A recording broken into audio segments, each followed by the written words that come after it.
Dziś w odcinku pokażę, jak przygotować trasę wyjazdu i wspólnie ze współwyjeżdżającymi poukładać punkty na Waszej przyszłej trasie. Następnie trasę przekonwertować do plików, najczęściej używanych w nawigacjach, czyli do plików GPX. Pierwszym krokiem jest wytworzenie bezpłatnej, nowej mapy, do której to mapy można dodawać punkty trasy, które ekipa wyjazdowa chce odwiedzić. Bezpłatne mapy prowadzi Google w swoim serwisie. Trzeba sobie założyć konto w usłudze Drive firmy Google i zalogować się. Adres drive.google.com. Uwaga! Tutaj, chcąc wytworzyć mapę, nie wybieramy opcję mapy w menu naszego konta, bo to kieruje po prostu do serwisu Google Maps. Wybieramy z lewej strony opcję Nowy, a następnie wybieramy Więcej i Moje mapy Google. W ten sposób powstaje mapa, którą możecie współdzielić z innymi osobami. Na podstawie nadanych uprawnień dostępu do mapy, każdy z właściwym dostępem może dodawać punkty, wprowadzać opisy i ustalać docelową planowaną trasę. Ten odcinek nie jest o tworzeniu map, tylko o tym, jak zorganizować sobie pliki GPX dla różnych rodzajów nawigacji. Po ułożeniu trasy można ją wyeksportować do plików KML bądź KMZ dla aplikacji Google Earth, a następnie przekonwertować na stronie gpsvisualizer.com na pliki GPX. O tym jednak za chwilę. Mając już ustaloną trasę, uruchamiamy zwykłe Google Maps i rysujemy tę samą trasę, zwracając uwagę na stałe bądź tymczasowe blokady dróg. Pamiętajcie, że nie da się ułożyć docelowej trasy przebiegającej przez odcinki dróg pozamykane zimą. Dlaczego działamy teraz w Google Maps? Tylko dlatego, że tutaj można dopasować długość planowanego odcinka do oczekiwanego przez nas czasu jej przejazdu. Gdy już przerysujecie trasę z map Google'a do strony Google Maps, ominiecie problemy pozamykanych odcinków dróg i ustalicie sobie długość odcinków, wejdźcie do szczegółów zaplanowanego odcinka, a następnie kliknijcie w ikonkę Linki i skopiujcie znajdujący się tam link. Będzie potrzebny w kolejnym kroku. Uruchamiamy teraz stronę maps2gpx.com i wklejamy skopiowany uprzednio do schowka link z Google Maps, po czym wciskamy Let's Go. Po kilku sekundach, w zależności od długości odcinka zaplanowanej trasy, będziecie mogli pobrać i zapisać na dysku wygenerowany dla Was plik GPX. Mamy już pliki GPX, po jednym na każdy dzień jazdy. Teraz możemy zajrzeć na stronę gpsvisualizer.com i tam dokonać drobnych modyfikacji posiadanych plików GPX. Pliki pobrane po konwersji z mapy na stronie Maps2GPX mają po kilka tysięcy punktów budujących trasę, odcinek. Aż tyle ich nie jest potrzebne, więc możemy właśnie na stronie gpsvisualizer.com, korzystając z mnogości funkcji, jakie daje aplikacja na tej stronie, obciąć ilość punktów w GPX o połowę, bądź nawet o 3/4, bez wpływu na dokładność planowanej trasy. Ten krok można pominąć, jeżeli ktoś nie chce się bawić w rozpoznawanie bardzo wielu funkcjonalności GPS Visualizera. Zmniejszone pliki pobieramy i kierujemy się teraz do części prac dedykowanych dla Garminów. A jeszcze jedno, w GPS Visualizerze możemy obrobić także pliki COM/KMZ pozyskane wcześniej w procesie. Użytkownicy Garminów, pobierzcie z sieci i zainstalujcie na PC aplikację firmy Garmin o nazwie Basecamp.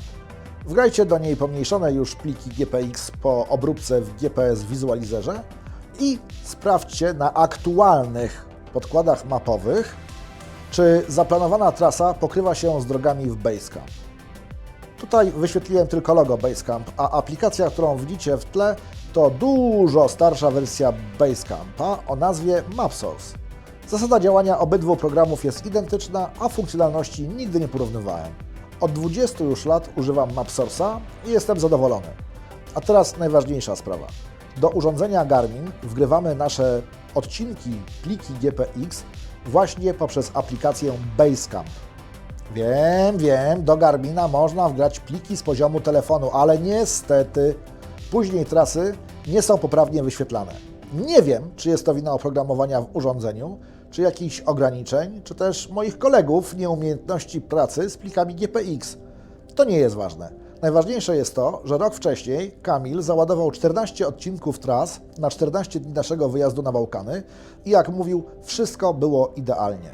Na wyjazd do Francji koledzy załadowali trasy poprzez swoje smartfony i było źle.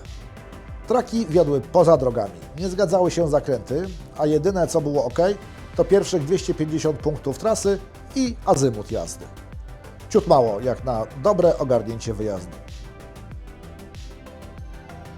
Ja przez wiele lat używałem różnych Garminów i przed zakupem TomToma pobawiłem się kilka dni Garminem dedykowanym do motocykli i nie spodobał mi się. Kupiłem zatem TomToma. W TomTomie nie spotkałem problemów z importem plików GPX do webowej aplikacji na kompie, a następnie z synchronizacją tras z urządzeniem poprzez internet. Nawet wytworzona ad hoc na smartfonie trasa jest bezproblematycznie i błyskawicznie przesyłana przez internet do urządzenia. Wszystko działa prawidłowo. Garmin może to samo i tak samo, jednak trasy po wgraniu nie zgadzają się z mapami. Dlaczego? Nie wiem, bo nie sprawdzałem. I to tyle o tym, jak wspólnie ze znajomymi zaplanować trasę, podzielić ją na etapy i jak wgrać owe etapy Waszej trasy do urządzeń Garmin i TomTom. Jeżeli Ci się spodobało lub uważasz, że może Ci się przydać, daj kciuka w górę pod tym filmem. Dzięki. Jedziemy dalej z materiałem. Dotychczas w odcinku niewiele się działo z jazdy. Zjechaliśmy z najwyższej części Alp i kierowaliśmy się na północ w kierunku Chamonix, bardzo ładnymi widokowo drogami.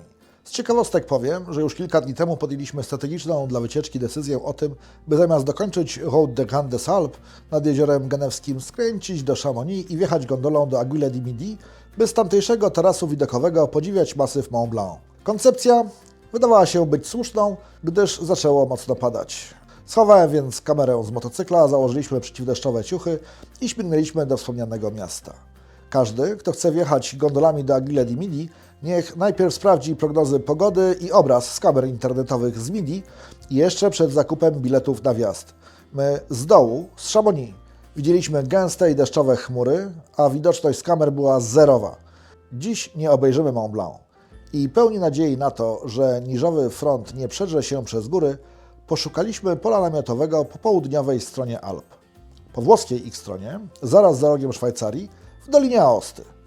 Jak ustaliliśmy, tak zrobiliśmy, przejeżdżając granicę szwajcarsko-włoską na przełęczy Świętego Bernarda. Następnego dnia radar pogodowy pokazywał mniejszy deszcz w Chamonix i pojawiające się co kilkadziesiąt minut okienka pogodowe. Zdecydowaliśmy się pojechać raz jeszcze do Francji i spróbować wjechać do Aiguille du Midi. Chłopaki dojechali mokrą drogą, ale bez deszczu do Chamonix. Zaryzykowali kupno biletów do wjazdu na Aiguille i wjechali zobaczyć piękno najwyższych gór Francji. Uwaga! Najwyższym szczytem Europy nie jest Mont Blanc, lecz leżący w Federacji Rosyjskiej Elbrus. Udało się. Mamy szczyt. Szczytowaliśmy. Chyba go widać. Chyba to nie jest to. widzę. Jest, widać. O, ta najwyższa Widać, góreczka no. to Mont Blanc. Coś tam. Fajna górka. Porobić zdjęcia i idziemy napić się kawy. Powiedziałem chłopaki, bo niestety mi się nie udało dotrzeć do Francji, do Chamonix. Jeszcze w Szwajcarii, kawałek za tunelem pod przełęczą Świętego Bernarda, zorientowałem się, że skończyły mi się tylne klocki hamulcowe. Zmieniłem je na nowe tuż przed wyjazdem, a wytrzymały 3500 km, w tym tylko 600 km w górach. Chcąc, nie chcąc, wróciłem na kemping, by w internecie szukać serwisu. Znalazłem takowy w mieście Aosta i nieco już uspokojony odpoczywałem cały dzień, czekając na powrót Kamila i Piotra.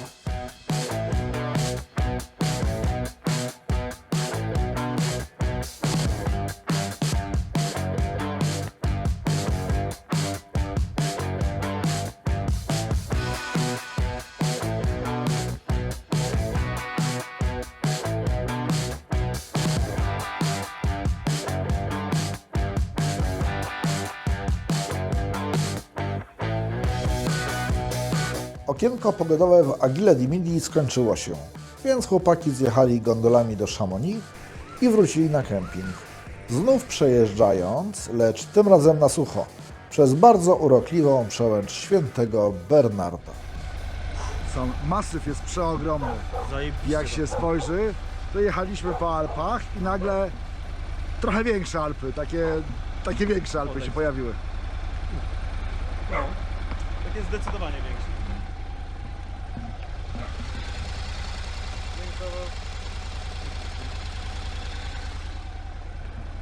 O. Ale 2 godziny czekania, znaczy tak, godzinę do kasy, 2 godziny czekania na kolejkę. Wjechaliśmy do góry, 1,5 godziny u góry, zjechaliśmy i jesteśmy. Tak to mniej więcej wyglądało. Jak kupowaliśmy bilety, to 40 raz wjeżdżało do góry. Już tego dnia. Tak, a my 63 dopiero gaz mieliśmy. 23 Kolejka gwiazdy. jedzie na 2 razy, jedzie? Jest przesiadka, Tak, czy jest przesiadka. jest przesiadka? Wszystko. I tylko 2 gondolki, jedna w jedną, jedna w drugą, nie? Niestety. Ze A 100 ludzie- osób do gondolki, jakoś tak. Nie. Mniej?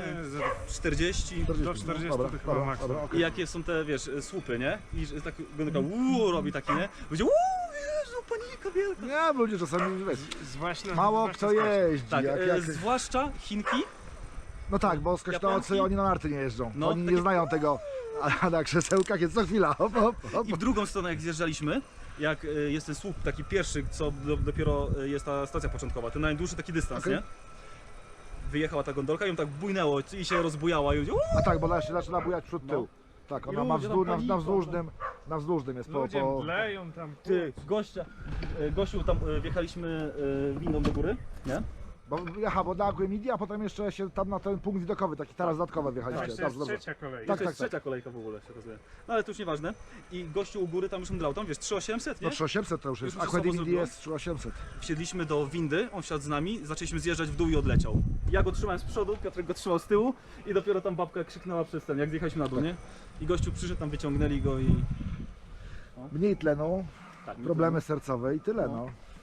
Nie wiem, czy poczuliście właśnie mniej tlenu, jak jeżeli chodzi o... Tak, tak. No. Schylić się na Saturacja- przysiady zrobić? Saturacja 80. No jest problem, co? Jest, Jest. jest, A to tylko 3800. Puls A co pod dopiero 100. 8800, nie? Jak na Everest chyba ma, nie? Panie, główny cel podróży w No, Alpy nie, że- zaliczony. Bardzo się cieszę. Ta kolejka wcześniejsza nie była dobrym pomysłem. Lepiej było sprawdzić w internecie, skąd najlepiej widać Mont Tak, Aquile jeszcze, di mogli, Midi. jeszcze Dobra, mogliśmy no to ten siup. trzeci, tą trzecią jeszcze kolejkę dalej, bo jest na panoramę. Jest panorama cała, że lecisz kolejką taką małą gondolką, nie? Tam nie wiem ile metrów, ale właśnie... Tak, na całą drugą panoramę. stronę, żeby panoramę No. Mont Blanc zobaczyć.